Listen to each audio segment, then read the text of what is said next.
이번 주부터는 몇 주간 룻기를 통해서 하나님의 말씀을 함께 나누고자 합니다. 룻기는 4장밖에 안 되는 작은 책이죠. 그 룻기 안에는 그러나 시어머니와 며느리의 이야기, 사랑 이야기, 또 보아스와 룻의 사랑 이야기, 또 룻을 돌보는 하나님의 사랑 이야기, 이렇게 러브 스토리가 많이 기록되어 있는 책이 룻기다라고 할 수 있겠습니다. 본문 1절에 보니까 사사들이 치리하던 때에라는 표현이 되어 있습니다. 그러니까 룻기의 배경은 사사가 치리하던 그 사사 시대에 쓰여진 책이다라고 할 수 있겠습니다. 그러나 사사들이 통치했는데 그러나 평안의 때는 아니었습니다. 1절에 보니까 사사들이 치리하던 때에 그 땅에 흉년이 드니라 라고 말씀하고 있습니다. 흉년이 든 땅, 그 땅은 어느 곳입니까? 베들레헴이라고 하는 지역입니다.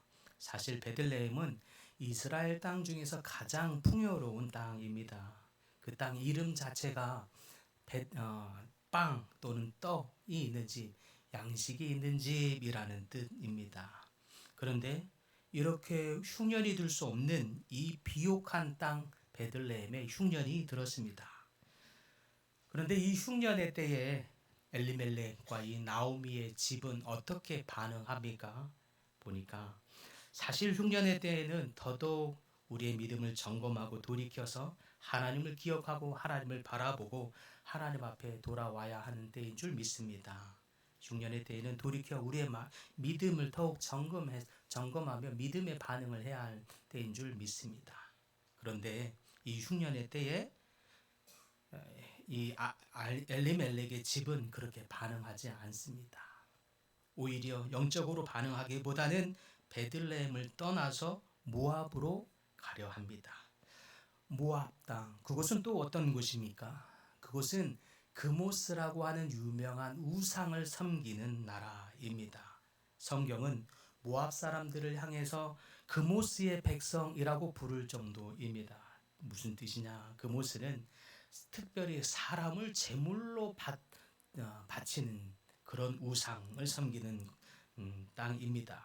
그래서 엘리멜렉은 흉년을 피해서 간다고 하는 것이 고작 이런 우상이 가득한 나라로 이주하게 됩니다. 사실 우리가 기억해야 할 것이 있다면 그것은 우리 인생의 불행은 어려운 문제 때문만은 아닙니다. 어려운 문제는 물론 우리를 어렵게 할 수 있습니다. 잠시 우리를 힘들게 할 수는 있습니다. 그러나 그 어려운 문제, 그 고난 자체가 우리를 불행하게까지는 하지 못합니다. 우리의 인생을 진짜 불행하게 하는 것이 있다면 오히려 그 문제, 고난이라기보다는 그 고난에 대한 반응, 우리의 잘못된 반응 때문에 오히려 우리의 인생이 더 불행으로 들어가게 되는 것입니다. 성공하는 사람들의 7가지 습관이라는 책이 있습니다. 이 세븐 헤빗이라는 책에 보면 히틀러 나치 시대 때에 있는 한 유대인의 이야기가 소개되어 있습니다. 함께 많은 유대인들이 잡혀왔습니다. 그리고 매일매일 한 사람씩 또 한 사람씩 잡혀가면서 수많은 고난, 수많은 인체 실험을 당하면서 신음소리에 죽어가는 사람들의 소리가 매일매일 퍼져갔습니다. 그 모습을 보는 것만으로도 많은 사람이 미쳐 돌아가 버릴 지경이었습니다. 그런데 그런 속에서 어떤 한 유대인은 작은 소리로 찬양을 부릅니다. 찬양을 흥얼흥얼거립니다. 그리고 기도하는 것입니다. 이 절망 가운데 많은 사람들이 그 사람들의 신음소리만 들어도 미쳐 돌아가는 이때에 오히려 이 사람의 얼굴은 해같이 빛나면서 찬양하고 기도하고 있는 것입니다. 오히려 간수들은 그를 보면서 생각하기에 이 사람이야말로 진짜 미쳤구나 라고 생각했습니다. 그런데 실상은 이 사람이 생각할 때 잠시 감방에 있는 자기를 마치 방을 빠져나오듯이 그 몸뚱아리를 살짝 빠져나왔습니다. 빠져나와서는 그 감방 안에 우두커니 앉아있는 내가 나를 보고 있는 것입니다. 보더니 스스로에게 묻습니다. 네가 할 수 있는 것이 무엇이냐? 라고 물으면서 대답을 해봅니다. 내가 이 감방에서 할 수 있는 것이라고는 아무리 찾아봐도 아무것도 없습니다. 아, 단 한 가지를 발견합니다. 내가 할 수 있는 거 하나님을 찬양하고 하나님께 기도하는 것뿐이지 뭐. 그래서 이 사람이 그 다음부터 즉시로 찬양하기 시작합니다. 그리고 기도하기 시작합니다. 그러더니 그의 얼굴이 해같이 빛난 가운데 주를 맞이하는 것 같더라 라고 옆에 있는 많은 사람들이 얘기하게 되었습니다. 그렇습니다. 우리의 인생의 극한 상황, 기가 막힌 상황을 만날 때에 우리가 바꿀 수 없는 상황, 그 사건에 대해서 집중하고 집착하고 납담하기보다 우리가 어떻게 바꿀 수 없는 이 상황의 일차원적인 반응으로 원망하며 불평하기보다 내가 할 수 있는 그것, 내가 할 수 있는, 내가 지금 할 수 있는 작은 믿음의 반응, 찬양하고 기도하는 이 영적 믿음의 반응을 하면 그때부터는 하나님이 우리 삶에 들어오셔서 개입하셔서 역사하시는 줄 믿으시기 바랍니다. 그런데 오늘 나오는 이 엘리멜렉은 그와 같은 반응을 하지 못합니다. 흉년의 때에 하나님을 찾기보다는 육의 양식이 있는 곳, 우상이 가득한 곳, 우상이 가득한 세상으로 들어가 버렸습니다. 이것이 바로 엘리멜렉이 하는 그릇된 반응이었습니다. 믿음으로 반응하지 아니하고 믿음을 도피하여 세상으로 들어갔다는 뜻입니다. 1차원적이고 육체적인 반응, 불신앙적인 반응으로 세상으로 나아갔다는 뜻입니다. 그 결과 이들에게 어떤 일이 벌어집니까? 본문 3절에 보니까 엘리멜렉이 죽고 라고 되어 있습니다. 갑자기 세상을 떠나버렸습니다. 엘리멜렉은 사실 살려고 모압 땅까지 왔는데 오히려 죽어버렸습니다. 이제 나오미의 집은 두 아들만 남았습니다. 4절에 보니까 엘리멜렉의 죽음으로 어머니와 두 아들 세 식구만 남게 되었다고 나옵니다. 그런데 여기서 또다시 잘못된 반응을 합니다. 그것이 무엇입니까? 이번에는 두 아들을 모압 여인과 혼인시킵니다. 결혼하게 합니다. 혈통의 이스라엘 백성이 이방 여인과 통혼함으로써 믿음이 섞여버립니다. 믿음이 변질되게 만들어버리는 것입니다. 이것은 하나님이 극히 금하는 것이었습니다. 그런데 가족 안에 어려움이 생기자, 외로움이 일어나자 1차원적인 반응으로 육체적인 방법으로 어려움을 타개해 보려고 하는 것이 이방 여인을 데려다가 아들의 며느리 삼는 것입니다. 그런데 그런 결과 어떻게 되었습니까? 그 아들마저 죽습니다. 첫 번째 잘못된 결정으로 남편 엘리멜렉이 죽고 또 두 번째 잘못된 결정으로 두 아들까지 죽었습니다. 둘 다 자녀들이 없는 때에 죽은 것을 보면 얼마 있지 않아 죽은 것을 짐작해 볼 수 있습니다. 엘리멜렉은 모압에 온 지 얼마 안 되어서 죽습니다. 두 아들은 모압 여자들과 결혼하고 얼마 안 되어서 또 죽습니다. 이것이 우연입니까? 결코 그러지 않습니다. 그렇다면 하나님의 주권의 손 안에 있는 우리들은 어떻게 반응해야 하겠습니까? 이들은 또한 어떻게 반응해야 하겠습니까? 베들레헴의 기근이 왔을 때에 베들레헴을 떠나지 말고 하나님을 먼저 찾고 붙들고 하나님께 나가야 할 것입니다.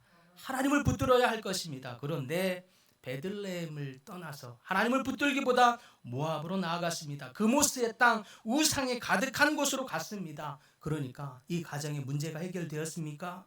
그렇지 않습니다. 도리어 불행이, 더 큰 불행이 찾아오고 있습니다.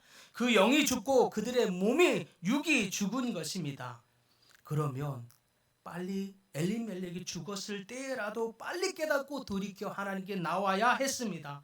그런데 그 가정은 그렇게 했습니까? 오히려 이번에는 두 아들을 모압 여인과 결혼시킴으로써 여전히 세상적인 방법으로, 여전히 육체적인 방법으로 어려운 문제를 혼자의 힘으로 극복해 보려는 어리석은 몸부림을 치고 있는 것입니다. 그러자 하나님은 두 아들까지 다 불러가 버렸습니다. 그렇습니다. 흉년의 때에, 우리 삶에 고난, 환난이 있을 때에 하나님을 피해 도망가는 것은 오히려 더 큰 비극을 초래한다는 것을 우리는 깨달아야 할 줄 믿습니다. 영적인 믿음이 아니라 1차적인 반응으로, 육체적인 반응으로 우리가 반응하면 결국 더 큰 비극이 우리 삶에 지속적으로 찾아오게 된다는 것을 우리는 깨달아야 할 줄 믿습니다. 남극과 북극이 얼음으로 덮여 있는 이유가 있다면 그것은 태양으로부터 가장 멀리 떨어져 있기 때문일 것입니다. 우리 인생도 마찬가지입니다. 태양과 같은 하나님으로부터 멀리 떨어져 있으면 있을수록 우리 인생은 북극과 같은 추운 겨울을 보내게 되는 것입니다. 나오미의 가정이 북극과 남극처럼 인생의 가장 춥고 가장 불행한 시간을 보낸 까닭이 있다면 그것은 하나님으로부터 멀리 떠나서 불신앙적인 반응을 하고 있기 때문입니다. 하나님과 멀어지는 이 불신앙적인 반응은 오히려 우리 삶에 더 큰 불행의 열매를 먹게 만들 뿐입니다. 그렇다면 우리는 우리 삶에 닥칠 흉년의 때, 추운 겨울의 때에, 고난의 때에 우리는 어떻게 반응해야 하겠습니까? 돌이켜 영적인 믿음의 반응으로 하나님을 붙들어야 하는 줄 믿으시기 바랍니다. 그것이 지혜이며 그것이 복을 받는 길이다라고 말씀합니다. 그래서 시편 50편 15절에는 환난 날에 나를 부르라 내가 너를 건지시리니 네가 나를 영화롭게 하리로다. 환난 날에 하나님을 찾고 부르시는 여러분들 되시길 소망합니다. 그때에 하나님으로 도피하는 자들에게는 하나님의 구원을 얻을 줄 믿습니다. 그러므로 우리 삶에 어려움이 있을 때 더욱더 하나님을 의지하는 성도님들 되십시다. 환난의 때에 하나님을 부르고 하나님을 붙들면, 그분을 의지하면 건지시는 하나님을, 우리를 도우시는 하나님, 우리를 구원하시는 하나님, 우리를 영화롭게 하시는 하나님을 경험하게 될 줄 믿습니다. 성경에 비록 연약함이 정말 많은 사람이지만 환난의 때에 그가 했던 그 반응의 모습으로 인해서 하나님이 엄청 기뻐하셨던 사람이 있습니다. 그 중에 한 사람이, 대표적인 사람이 야곱이라고 할 수 있겠습니다. 야곱은 환난의 때에 하나님을 붙들었습니다. 하나님을 붙들고 씨름하기까지 합니다. 야곱이 바단 아람에서 돌아올 때에 한밤중에 야복강을 건너려고 했습니다. 그런데 건너지 못합니다. 에서가 야곱을 죽이려고 군사까지 대동하여서 오고 있다는 이야기를 듣게 되었기 때문입니다. 이때에 겁이 많은 야곱은 야복강을 건너지 못하고 먼저 자신의 자녀들과 식소들, 종들까지, 재산까지, 재물까지, 동물들까지 다 먼저 야복강을 건너게 한 후에는 자기는 미처 건너지 못하고 그 전에 야복강 나루에서 발만 동동 구르고 있을 때였습니다. 그때에 하나님의 천사가 나타납니다. 그리고 먼저 하나님이 그의 허리춤을 잡더니 씨름하기 시작합니다. 야곱과 씨름하시다가 그러더니 갑자기 하나님이 야곱을 이기지 못함을 보시고 라고 되어 있습니다. 그리고서는 이기지 못하겠다고 하시더니 야곱의 허벅지 관절을 살짝 칩니다. 그랬더니 야곱의 허벅지가 금세 너무 쉽게 어긋나져 버립니다. 아니, 그럴 것 같으면 진작 치시지. 진작 치셔서 졌다라고는 하지 마시지. 어떻게 이렇게 졌다라고 먼저 말씀하시고서는 이렇게 관절을 치시는지. 무슨 말씀입니까? 하나님이 져주셨다는 뜻입니다. 하나님이 져주신 것입니다. 힘이 없어서 진 것이 아닙니다. 그런데 그 다음에 놀라운 구절은 하나님의 천사가 거꾸로 야곱에게 애원합니다. 애원하듯 말하면서 날이 세려하니 나로 제발 좀 그만 가게 하라 이렇게 말합니다. 그런데 그 애원하는 천사의 말 앞에, 부탁 앞에 야곱이 더 간절히 부르짖습니다. 당신이 내게 축복하지 아니하면 나로 당신을 가게 할 수 없나이다. 처절한 부르짖음으로 그 천사를, 그 하나님을 붙듭니다. 붙들고 씨름합니다. 그랬더니 천사가 말합니다. 이제부터는 내 이름을 야곱이라 하지 말라. 이스라엘이라 하라. 하나님이 힘이 없어서 진 것입니까? 그렇다면, 그게 아니라면 하나님 무엇을 가르치고자 하는 것입니까? 환난의 때에 이와 같이, 이 야곱과 같이 하나님을 기억하고 붙들고 나오라는 거예요. 하나님을 붙들고 씨름하라는 거예요. 하나님을 붙드는 자들에게 하나님께서 져주시겠다는 거예요. 그리고 하나님이 져주시고는 그 진 것이 기뻤는지 야곱의 이름까지 바꾸잖아요. 야곱의 이름이라, 이제부터는 야곱이라 부르지 말라. 내 이름을 이스라엘이라 부르라. 무슨 뜻입니까? 하나님이 사람이 하나님과 겨루어 이겼음이니라. 하나님이 졌다라는 거예요. 그것을 기념하듯이 야곱의 이름을 이스라엘로까지 바꾸시는 거죠. 기뻐서입니다. 뭐가 그렇게 기쁜 것입니까? 하나님이 졌다라면서. 세상에 하나님이 성경에 졌다라는 표현이 어디에 나옵니까? 하나님이 진 거예요. 뭐 때문에 진 거예요? 진 게 기분 좋은 거예요. 그만큼 하나님은 하나님을 붙드는 자들을 소망하는 거예요. 하나님을 붙드는 자들을 기뻐하는 거예요. 하나님을 붙드는 자들을 찾는 거예요. 너희가 나를 붙들기만 하면 내가 너희에게 져주겠다는 거예요. 져서 너희가 소망하는 모든 것을 들어주겠다는 거예요. 하나님을 붙드시는 여러분들 되시길 소망합니다. 그러면 하나님 우리 삶에 져주실 거예요. 하나님이 져주시고 우리의 소망하는 바, 간구하는 바, 붙드는 바, 우리의 기도 제목을 들어주실 줄 믿으시기 바랍니다. 또한 고난에 대해 우리가 해야 할 것이 있다면, 우리가 해야 할 중요한 믿음의 반응이 있다면 그것은 남은 것에 주목하는 것입니다. 불신앙은 오히려 사라진 것을 주목하게 합니다. 그래서 사라진 것으로 인해서 불평하게 하고 원망하게 합니다. 결국에는 감사를 잃어버리게 합니다. 결국에는 믿음의 반응을, 믿음의 소망을 멈추게 만들어 버립니다. 원망이 깊어지면 믿음이 사라지고, 믿음이 사라지면 하나님을 잃게 됩니다. 하나님을 잃게 되면 천국, 하나님의 나라를 놓치게 됩니다. 불행한 삶의 열매가 우리 삶에 더욱 점척될 뿐입니다. 그런데 오늘 본문에 엄청 매우 중요한 단어가 나옵니다. 남았더라. 남았고 또 남았더라. 무슨 말입니까? 3절에 보니까 나오미의 남편 엘리멜렉이 죽고 뒤이어서 표현되어 있는 이 말, 나오미에게 두 아들이 남았으며. 굳이 엘리멜렉이 죽었다라고 끝내도 되는 문장을 굳이 덧붙여서 나오미에게 두 아들이 남았다라고 표현합니다. 5절에는 이제는 남편도 죽고 두 아들까지 죽었을 때에도 표현하길 그 여인은 두 아들과 남편 뒤에 남았더라.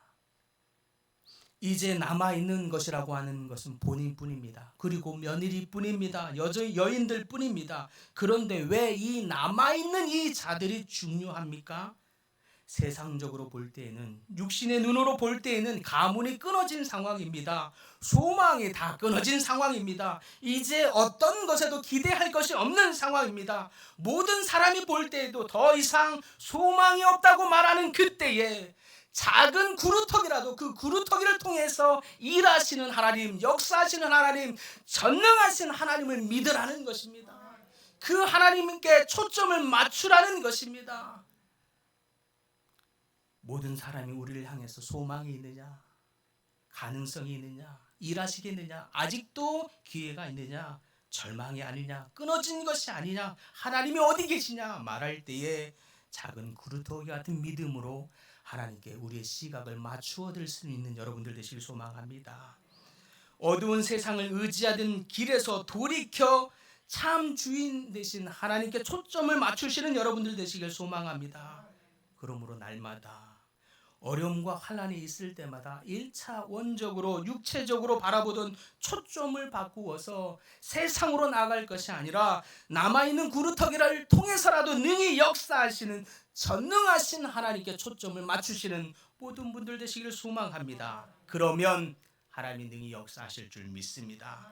시와 찬미와 신령한 노래를 부르며 마음의 감사함으로 하나님을 찬양하라. 누가 이렇게 할 수 있습니까? 작은 구루터기를 통해서라도 역사하시는 전능하신 하나님께 초점을 맞추는 자만이 하나님을 찬양하고 노래할 수 있는 줄 믿습니다. 하나님께 초점을 맞추고 감사로 제사를 드리는 자는 하나님이 그를 영화롭게 하나니라고 말씀하십니다. 하나님께 초점을 맞추는 자들에게는 하나님이 용문이 열리고 묶인 것이 풀어지며 신령한 역사가 우리의 삶에 넘치게 될 것이라 말씀하십니다. 사랑하는 성도 여러분, 남은 구루터기를 통해서라도 생명의 나무를 자라게 하시는, 그래서 능히 울창한 숲을 만드실 수 있는 전능하신 하나님께 초점을 맞추시길 바랍니다. 그러므로 흉년의 때라도 육체와 우상 가득한 세상으로 도피하지 마시고 더욱 하나님을 붙드시는 여러분들 되시길 소망합니다.